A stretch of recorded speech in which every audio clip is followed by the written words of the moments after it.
All right, Shalom Israel. First and foremost, as always, I would like to give all praises, honor, glory, respect, and blessings to Yahweh, Bahasham, Yahweh Shai, Bahasham, Rachaha, Kodash. Its salutations to the Lord's elect on the four corners of the earth, pushing this truth and sincerity while patiently waiting for Yahweh Shai's return. And double honors to our apostles and the elders of Great Millstone, which have taught us everything we know through the spirit and power of Yahweh, Bahasham, Yahweh Shai.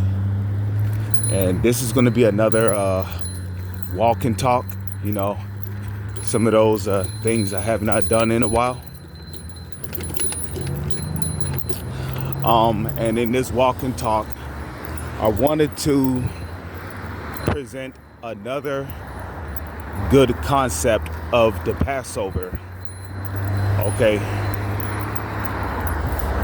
Now we know about the very first Passover that took place in ancient Egypt, where the firstborn of the cattle and the Egyptians died in the land.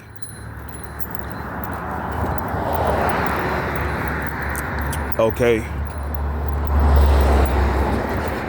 And during that night, because a new day begins at sundown, right? During that night, there was a great cry that went out in the midst of Egypt. There was a great cry. It was a great mourning, a lot of distress. Okay.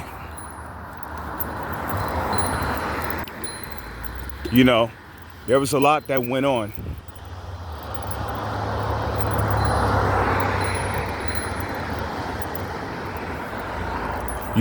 And basically the Israelites were commanded to put,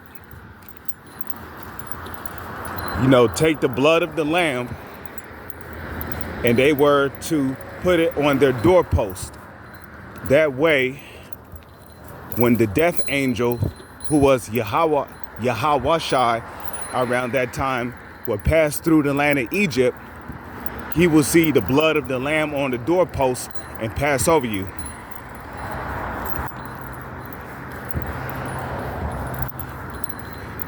So in today's time,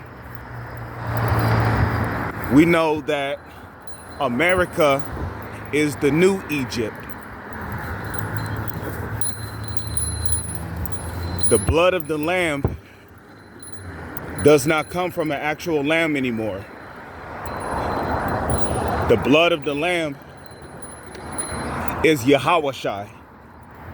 Okay?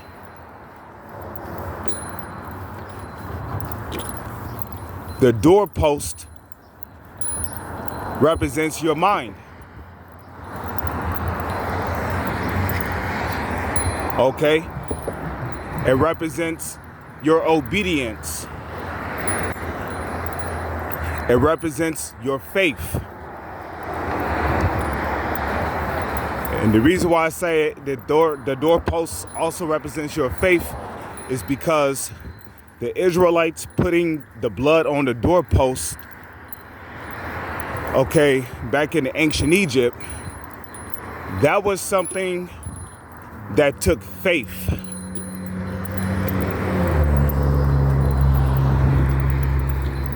It took faith to believe that if they had the blood on their doorpost, that the death angel would fly past them and not take the firstborn of their sons. So in this generation, the blood, the doorpost represents your mind. It represents your faith and obedience. It takes faith to obey the Lord in keeping the Passover. And not just the Passover, but the Feast of Unleavened Bread. Okay? Furthermore, when you go to the book of Revelation, it tells you that the elect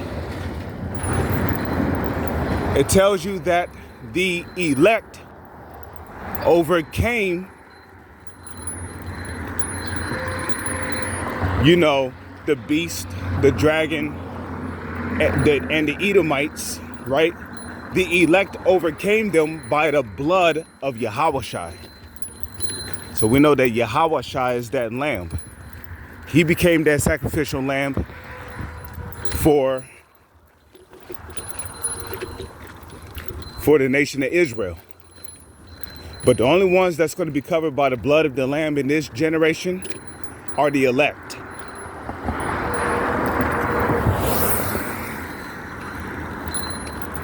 So there's a lot that comes with Yahweh's blood being shed. So what are we hoping to pass over us? Because in ancient Egypt, okay,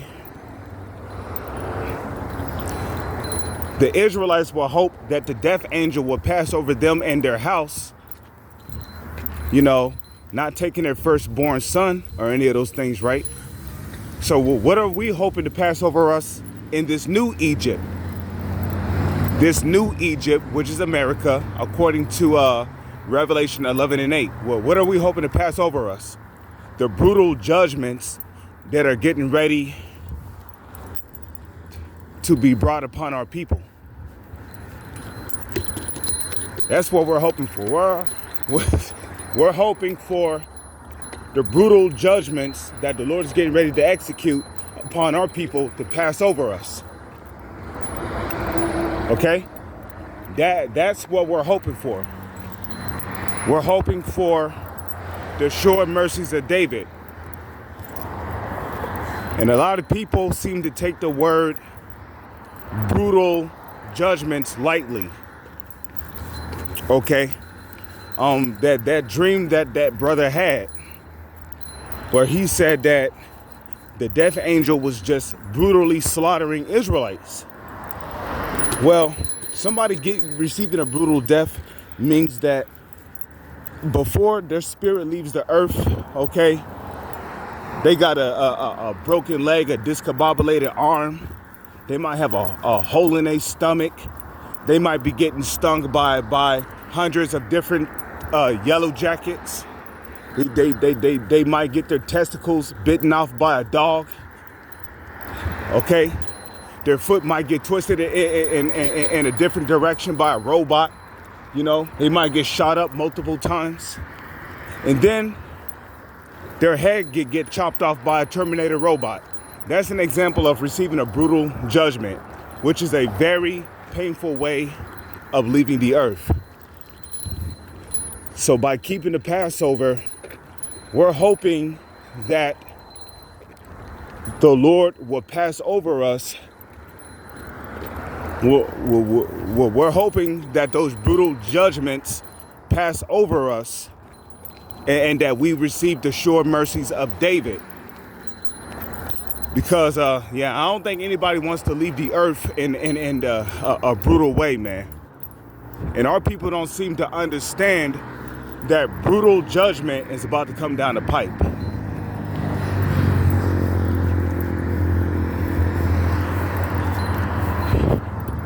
And it's going to mainly come upon the 2/3 of our people.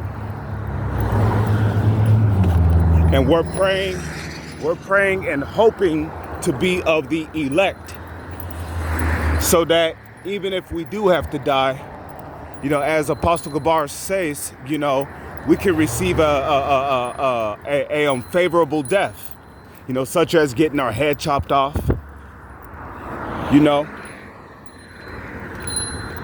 or however, the Lord decides how we should leave the earth.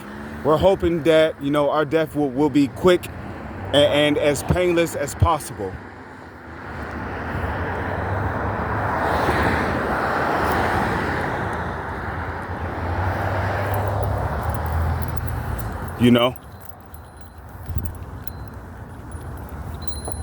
But, for those of us that are destined to survive, we're hoping that, the Lord will keep us fed.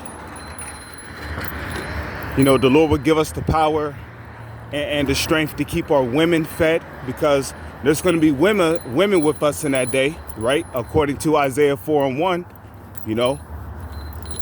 And if those women end up pregnant, they're going to have to eat. We're going to be praying for the Lord to navigate us through all this turmoil and crazy shit that is going on down here on the earth, because Jacob's trouble is going to be beyond batshit crazy. Okay, we're talking about it's going to be slaughter bots everywhere, Terminator robots everywhere. It's going to be robot dogs everywhere. It's going to be militias. People's going to be losing their minds out here. It's going to be cannibalisms. People's going to be committing necrophilia, pedophilia, animalphilia. People's going to be kidnapping other people, committing cannibalism, chopping off fingers, killing them slowly, preserving their body parts for food later. It's going to be famine out here. People's going to be starving. There ain't going to be no food to eat.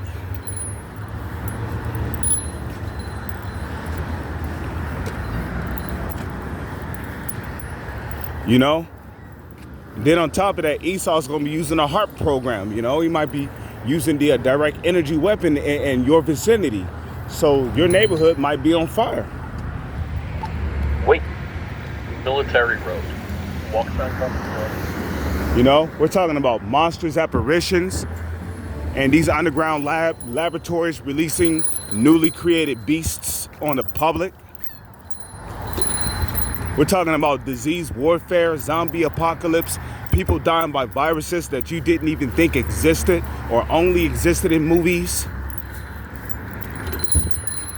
Okay, monstrous apparitions where people's houses are being plagued by spirits, people seeing spirits, being spooked to death. These things are coming. And brothers, we're going to need the sure mercies of David, because it's going to be thousands upon thousands of people coming to us, desiring our sanity. Because Lord's will, if we're of the elect, we're the only ones that's going to be sane on this planet. Well, everyone is bugging out, running, help. I saw a spirit in my house. He had sharp teeth and razor sharp claws and red eyes, and he ate my child and blah blah blah. And he ripped the esophagus out of my wife's neck with his teeth. And we're gonna be hearing some bizarre shit these last days.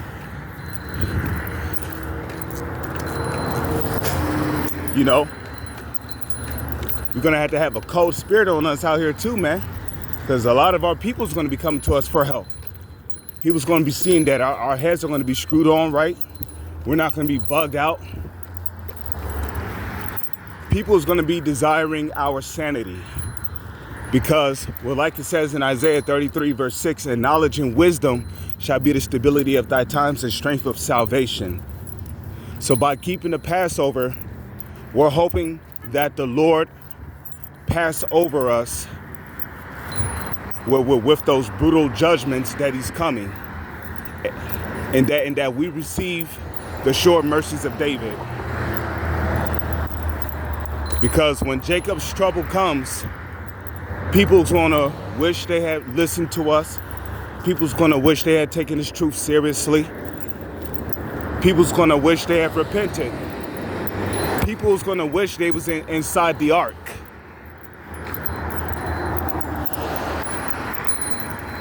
Especially when they see America being invaded by foreign troops in the form of UN troops. It's going to be a complete bloodbath out here.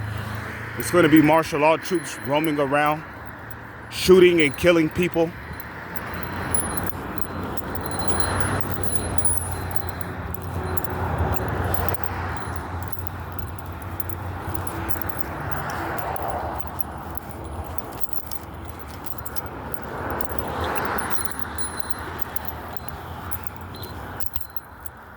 So, I just wanted to, give you brothers a good outlook, a different outlook on the Passover as well, because there's a lot to the Passover than just eating lamb and flatbread and bitter herbs and remembering the sufferings of Yahushua. We're also keeping the Passover through faith that the Lord will pass over us with those brutal judgments that he's coming with, and that we receive the sure mercies of David, because brutal judgments are coming, whether if people believe it or not. And when those brutal judgments come and hit, they're going to hit so hard that many people are going to wish they were dead, and they're not going to be able to die. Because like it tells you in the book of Revelation, men shall seek death and death shall flee from them. So, we're hoping to, by keeping the Passover and the Feast of Unleavened Bread, we're hoping that the Lord have mercy upon us, and that those brutal judgments, which is coming during Jacob's trouble, pass over us. Just like how the death angel passed over the Israelites who had the blood of the lamb on their doorpost. Well, if you have the blood of the lamb in this generation, which is Yahushua, which the only ones who's going to have that is the Lord's elect. If you have the blood of the lamb, then you're going to do exactly what the lamb said to do, in which Yahushua commanded us to keep the Passover. He commanded us to repent daily and to be renewed daily and to feed his sheep, and to do that which is right in his eyes. So, through the spirit of Yahweh, Bahasham, Yahushua, I just wanted to edify you brothers on the Passover. A different outlook of the Passover. A good look, another good look at the Passover. With that, I'm going to say, Shalom to the elect. Is on to the next one.